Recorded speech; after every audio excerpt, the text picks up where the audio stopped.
नमस्कार। ये महाभारत कथा पूरी तरह से वेद व्यास महाभारत के ऊपर आधारित है। यदि आप इसका निरंतर श्रवण करते रहना चाहते हैं तो इस चैनल को सब्सक्राइब जरूर कर लें और आगे आने वाले सभी पॉडकास्ट के नोटिफिकेशन के लिए बेल आइकन को भी जरूर से प्रेस कर दें।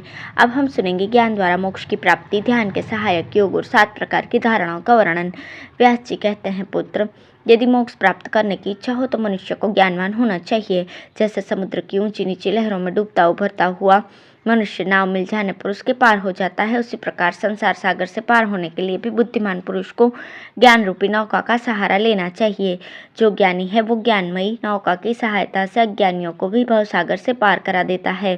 ध्यान योग की साधना करने वाले मुनि को चाहिए कि वो हृदय के राग आदि दोषों को दूर करके पापों से मुक्त होकर योग में सहायता पहुँचाने वाले देश, कर्म, अनुराग, अर्थ, उपाय, अपाय, निश्चय, चक्षुष, आहार, संहार, मन और दर्शन, इन 12 उपायों का आश्रय ले।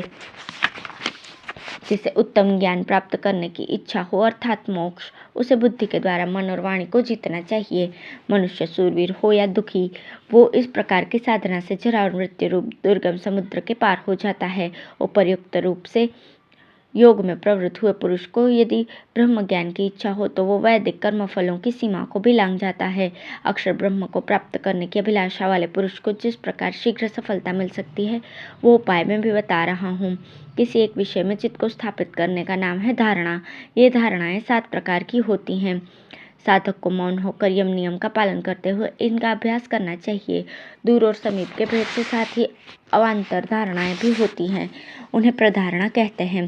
चंद्र, सूर्य, ध्रुव मंडल आदि की धारणा दूरस्थ है और नासाग्र, भूमध्य, कष्टकूप आदि की धारणा समीपस्थ है। इन धारणाओं के द्वारा क्रमशः पृथ्वी, जल, तेज, वायु, आकाश, अव्यक्त तथा अहंकार के ऐश्वर्य की प्राप्ति होती है। अब योगाभ्यास में प्रवृत्त हुए योगी के कुछ अनुभव बतलाए जाते हैं तथा धारणा पूर्वक ध्यान करते समय जो पृथ्वी, जय आदि सिद्धियां प्राप्त होती है उनका भी वर्णन किया जाता है। साधक जब स्थूल देह के अभिमान से मुक्त होकर ध्यान में स्थित होता है तो उस समय सूक्ष्म दृष्टि से युक्त होने के कारण उसे कुछ तरह के रूप अर्थात चिन्ह दिखाई पड़ते हैं।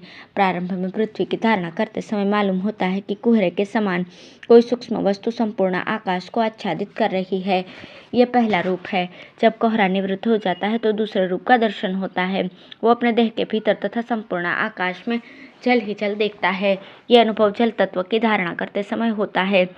फिर जल का लय हो जाने पर जब वो अग्नि तत्व की धारणा करता है तो सर्वत्र आग की ज्वालाएं दिखाई पड़ती हैं। इसके भी लय हो जाने पर योगी को आकाश में सर्वत्र फैले हुए वायु का ही अनुभव होता है और वो स्वयं भी उनके धागों के समान अत्यंत लघु और हल्का होकर अपने को निराधार आकाश में वायु के ही साथ साथ स्थित मानता है। उस समय उसे अपने शरीर का हृदय से ऊपर का ही भाग दिखाई पड़ता है।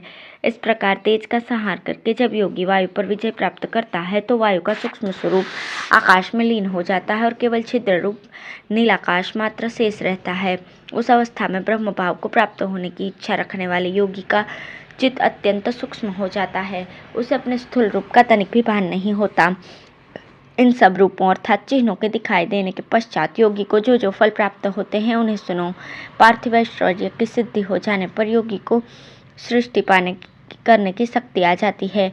वो प्रजापति के समान अपने शरीर से प्रजा की सृष्टि कर सकता है। जिसको वायु तत्व सिद्ध हो जाता है वो बिना किसी की सहायता से हाथ, पैर, अंगूठे अथवा अंगुली मात्र से दबाकर पृथ्वी को कंपित कर सकता है। आकाश को सिद्ध करने वाला पुरुष आकाश के ही समान होकर सर्वत्र विचरता है और अपने शरीर को अदृश्य कर सकता है।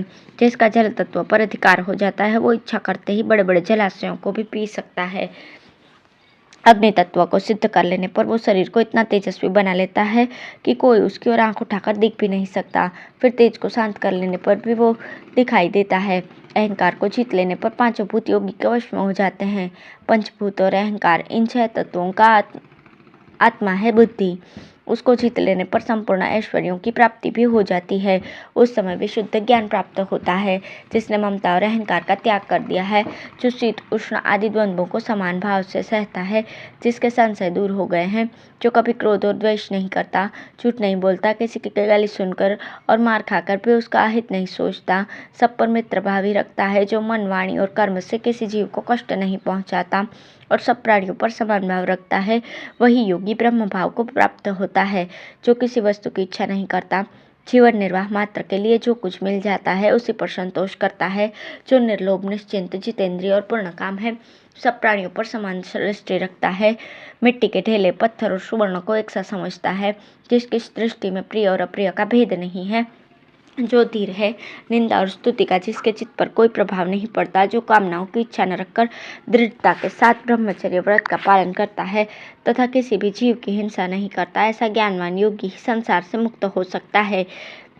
योगी की जिस उपाय से मुक्ति होती है उसे बतलाता हूँ, सुनो। योग से जिन ऐश्वर्यों अथवा सिद्धियों की प्राप्ति होती है उनकी अवहेलना करके पूर्ण विरक्त हो जाना चाहिए। ऐसा करने से ही मोक्ष प्राप्त होता है। इस प्रकार भाव शुद्धि से प्राप्त होने वाली बुद्धि का मैंने वर्णन किया है।